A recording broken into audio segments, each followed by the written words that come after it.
તો અન્ય સમાચારની વાત ગેડમાં પંથકની સમસ્યાને લઈ પાલાંબલિયાએ નિવેદન આપ્યું છે। ગેડવાસીઓની લડતને કારણે ₹1,534 કરોડ જાહેર કર્યા।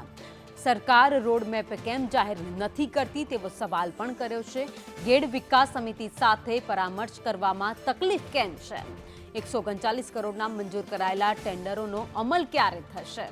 તો ચોમાસું માથે છે, તૂટેલી નદીઓ ક્યારે રિપેર કરવામાં આવશે? નદીઓ રિપેર ન થાય તો 139 કરોડ પાણીમાં જતા રહેશે। નદીઓ રિપેર નહીં થાય તો ફરી એકવાર ગેડમાં જળબંબાકારની સ્થિતિ સર્જાશે। અત્યારે પ્રથમ તબક્કામાં 1,534 કરોડ ફાળવા એને અમે આવકારીએ છીએ, પણ સાથે સાથે સવાલ એ છે કે સરકાર આ 1,534 કરોડ ક્યાં અને કેવી રીતે વાપરશે, કેટલા સમયમાં વાપરશે, એનું નિરાકરણ કેટલા સમયમાં આવશે, આનો આખો રોડમેપ શા માટે જાહેર નથી કરતી? 139 કરોડ રૂપિયાના જે ટેન્ડરો મંજૂર થયા છે, આ ટેન્ડરોની કોપી શા માટે અમને નથી આપતી?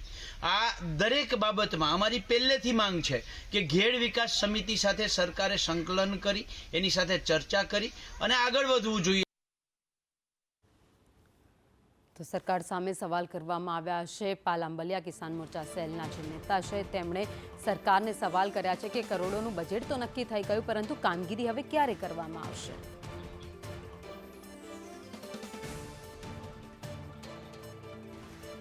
તો 140 કરોડના મંજૂર થયેલા કામો છે ગેડ પંથકમાં જે શરૂ કરવામાં નથી આવ્યા, ત્યારે સવાલ ખેડૂત નેતા કોંગ્રેસે પણ ઉઠાવ્યા છે અને સરકારને સવાલ કરતા પૂછ્યું છે કે જે કામો થઈ ગયા છે મંજૂર તે ક્યારે શરૂ કરવામાં આવશે?